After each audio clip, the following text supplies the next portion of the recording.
नमस्कार। दिन भर की बड़ी खबरों में आपका स्वागत है। मैं हूं आराधना। आज इस बुलेटिन में बात होगी भारत पाकिस्तान को लेकर सेना की तरफ से दिए गए अपडेट की, सीज फायर के बाद एयरपोर्ट और रेलवे स्टेशन पर सामान्य होते हालात की। देखेंगे सीज फायर पर कांग्रेस के क्या हैं सवाल, संसद या सुप्रीम कोर्ट, जस्टिस गवई ने किसे बताया सर्वोच्च। जानेंगे क्या अमेरिका और चीन में खत्म हो गई टैरिफ वॉर, और बुलेटिन के आखिर में देखेंगे जाने माने कार्टूनिस्ट इरफान की किस खबर पर पड़ी तिरछी नजर। लेकिन दिन भर की तमाम बड़ी खबरों से पहले एक नजर आज की सुर्खियों पर। भारत और पाकिस्तान के डीजीएमओ के बीच हुई बात। 10 मई को शुरू हुए सीज फायर के बाद पहली बार दोनों देशों के डीजीएमओ में बात, सीज फायर आगे बढ़ाने पर बनी सहमति। प्रधानमंत्री नरेंद्र मोदी का आज देश के नाम संबोधन, ऑपरेशन सिंदूर के बाद पहला संबोधन। राष्ट्रीय सुरक्षा, विदेश नीति और भविष्य की रणनीतियों पर रखेंगे अपनी बात।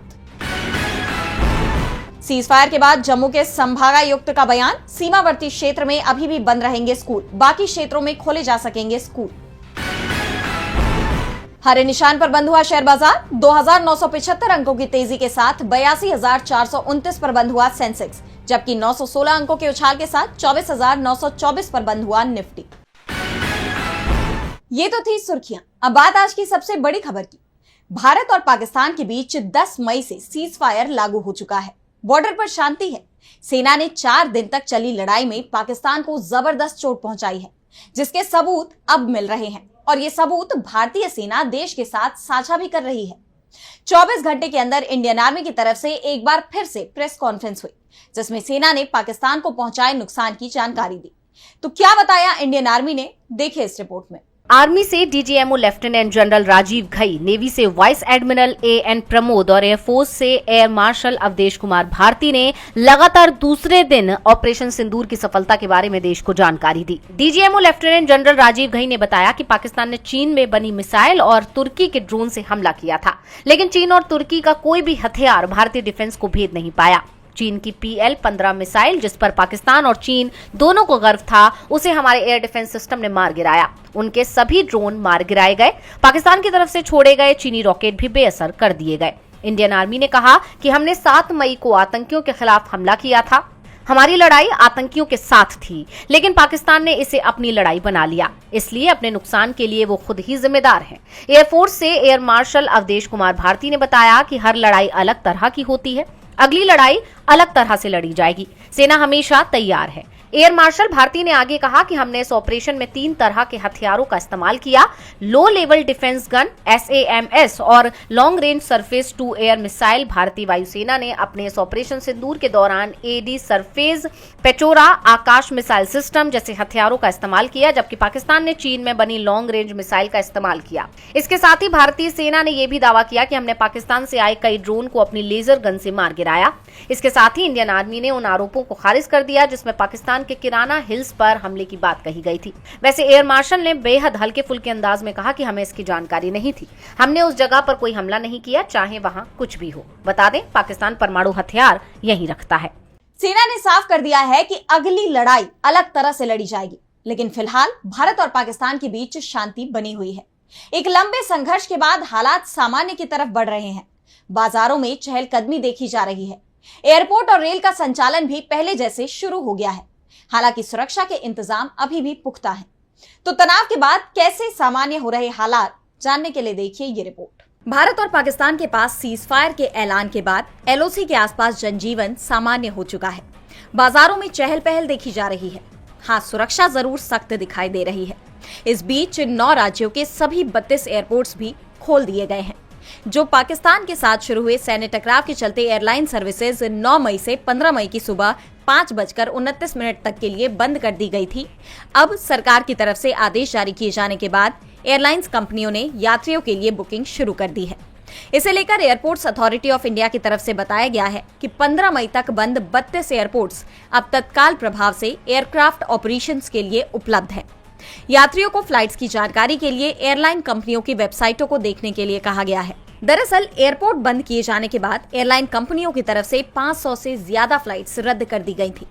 कई एयरलाइन कंपनियों ने यात्रियों को फुल रिफंड या फ्लाइट रीशेड्यूल का ऑप्शन दिया था, लेकिन 10 मई को दोनों देशों के बीच संघर्ष विराम हो गया। इसके साथ ही 11 मई को राजस्थान में 27 कैंसिल ट्रेनों को बहाल करने का आदेश जारी किया गया है। पंजाब के फिरोजपुर में 8 कैंसिल ट्रेनों को सामान्य रूप से चलाने के आदेश जारी किए गए हैं। गुजरात से राजस्थान जाने वाली जो नाइट ट्रेनें 10 मई से रद्द कर दी गई थी, अब वे भी बहाल कर दी गई हैं। यानी अब स्थिति धीरे धीरे सामान्य हो रही है। सीजफायर से लोगों ने राहत की सांस ली है। जैसे जैसे हालात सामान्य होते जा रहे हैं, लोगों के चेहरे पर सुकून दिखाई दे रहा है।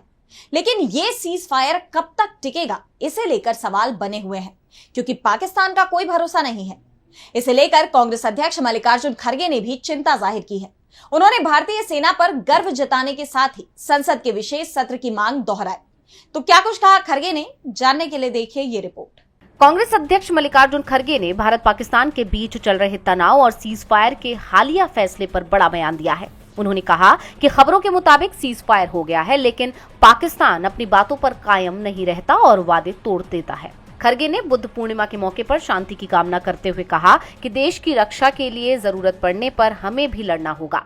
खड़गे ने कहा, पाकिस्तान खुद नहीं लड़ता बल्कि आतंकवादियों को आगे करता है। इससे दोनों देशों का नुकसान हो रहा है। अगर वो लड़ते हैं तो हमें भी लड़ना पड़ेगा और अगर वो शांत रहेंगे तो हम भी शांति बहाल करेंगे। इसके साथ ही खड़गे ने भारतीय सेना की बहादुरी की सराहना की और कहा कि हमें उन पर गर्व है।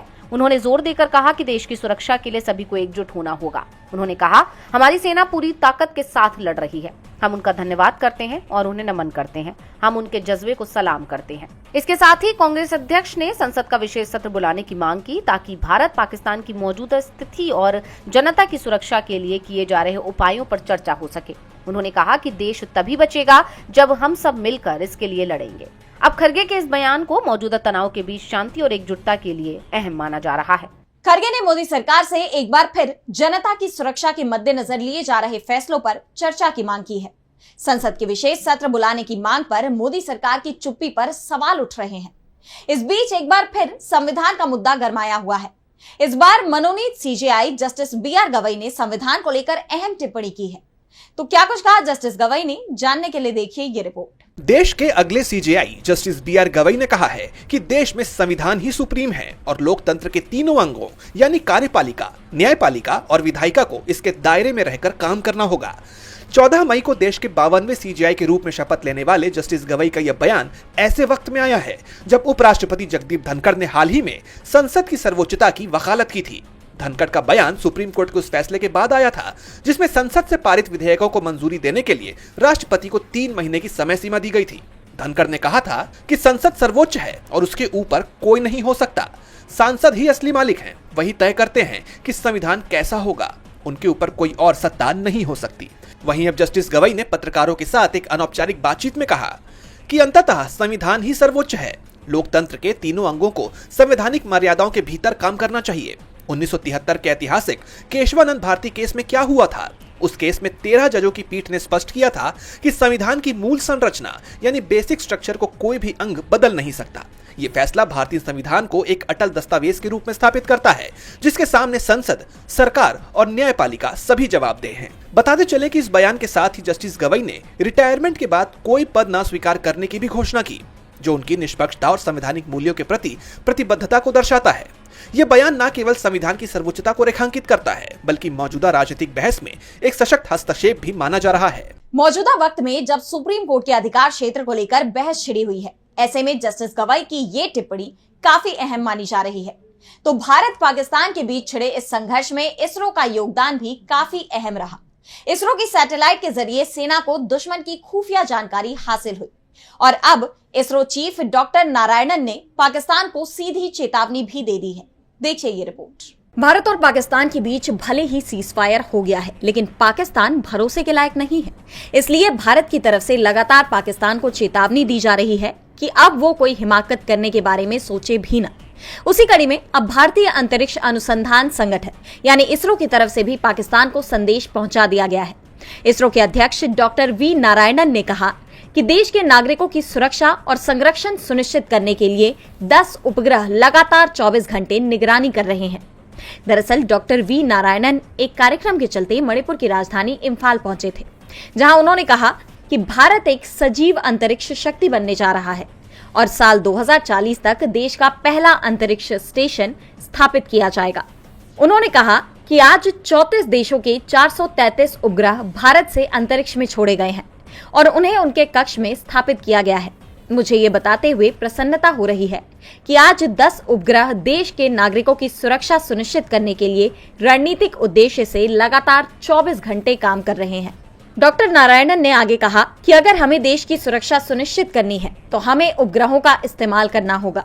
हमें अपने 7000 किलोमीटर लंबे समुद्री तट की निगरानी करनी है। हमें पूरे उत्तर भारत को लगातार निगरानी में रखना है। ये काम उपग्रह और ड्रोन तकनीक के बिना संभव नहीं है। अब विशेषज्ञों का कहना है कि रीसैट 1B का लॉन्च बहुत महत्वपूर्ण है। इससे हमारी सेना को पाकिस्तान और चीन के साथ लगी सीमाओं पर नजर रखने में मदद मिलेगी। ये घुसपैठियों को पकड़ सकता है और आतंकवाद विरोधी अभियानों में मदद कर सकता है। इससे लगातार खुफिया जानकारी मिलती रहेगी। यानी उन्होंने भारत की उपलब्धि को बताते हुए पड़ोसी मुल्क को चेतावनी भी दे दी। भारत की अंतरिक्ष से भी अब पाकिस्तान पर नजर है। अब बॉर्डर पर भारत के 10 सैटेलाइट की नजर रहेगी। यानी सीमा की सुरक्षा अंतरिक्ष से भी की जा रही है। इसरो ने नए मिशन की जानकारी दी तो भारतीय क्रिकेट में किंग के नाम से पहचान बनाने वाले विराट कोहली ने भी बड़ा धमाका कर दिया। उन्होंने अचानक ही टेस्ट क्रिकेट से रिटायर होने का ऐलान कर दिया है।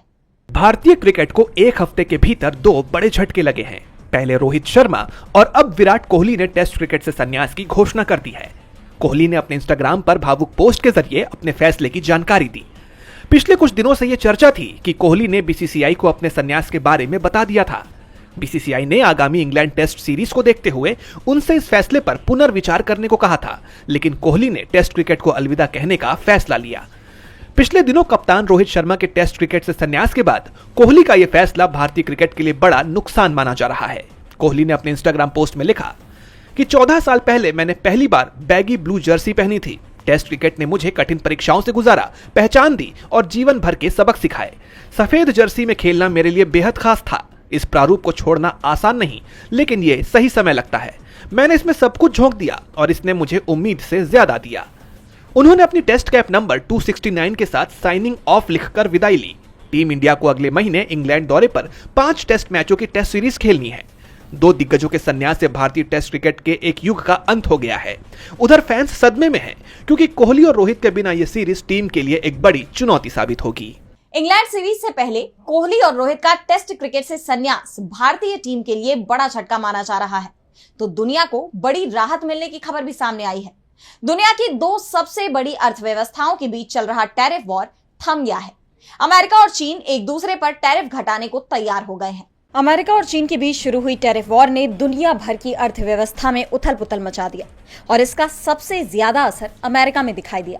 अर्थशास्त्रियों ने अमेरिका में मंदी तक की चेतावनी दे दी थी। ऐसे में अमेरिकी राष्ट्रपति डोनाल्ड ट्रंप बीते कुछ दिनों से अपने फैसले से यू टर्न लेने के संकेत तो दे ही रहे थे और अब चीन और अमेरिका के बीच एक नया व्यापार समझौता हो गया है। जेनेवा में हुई इस बैठक में दोनों देशों में ट्रेड डील पर सहमति बन गई, जिसके तहत अमेरिका और चीन ने एक दूसरे के आयात पर लगाए गए शुल्कों में अस्थायी कटौती करने पर सहमति जताई है। इसकी जानकारी देते हुए अमेरिका के वित्त मंत्री स्कॉट बेसेंट ने कहा कि दोनों देश अगले 90 दिनों के लिए अपने रेसिप्रोकल टैरिफ में 115% की कटौती करेंगे। यानी अब आने वाले 90 दिनों के लिए चीनी आयात पर अमेरिकी टैरिफ घटाकर 30% कर दिया जाएगा, जबकि अमेरिकी आयात पर चीनी टैरिफ 10% कर दिया जाएगा। आपको बता दें कि अमेरिकी राष्ट्रपति डोनाल्ड ट्रंप ने अंतर्राष्ट्रीय व्यापार में अमेरिका को हो रहे घाटे का हवाला देते हुए भारत, चीन समेत कई देशों पर जवाबी शुल्क की घोषणा की थी, लेकिन चीन ने ट्रंप को मुंहतोड़ जवाब देते हुए अमेरिका पर भी टैरिफ लगा दिया और दोनों देशों में टैरिफ वॉर से छिड़ गई। मौजूदा वक्त में अमेरिका ने चीनी आयात पर 145% का टैरिफ लगाया था, जबकि चीन ने जवाब में कुछ अमेरिकी उत्पादों पर 125% का शुल्क लगा दिया था। लेकिन फिलहाल ये टैरिफ वॉर खत्म हो गई है, जिससे आर्थिक जगत में पैदा हुई अनिश्चितता के भी दूर होने की उम्मीद जताई जा रही है। और बुलेटिन के आखिर में देखेंगे जाने माने कार्टूनिस्ट इरफान की किस खबर पर पड़ी तिरछी नजर।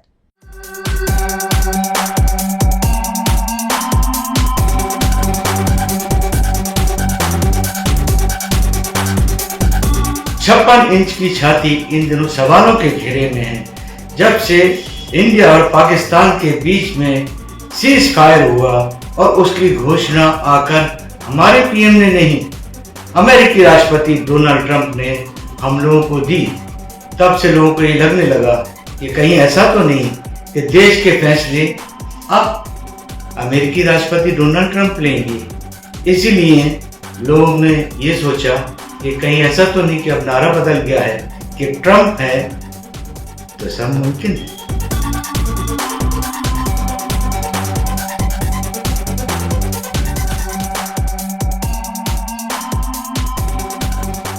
बहुत बहुत शुक्रिया इरफान जी। तो आज इस बुलेटिन में इतना ही। आप देखते रहिए डीबी लाइव। नमस्कार।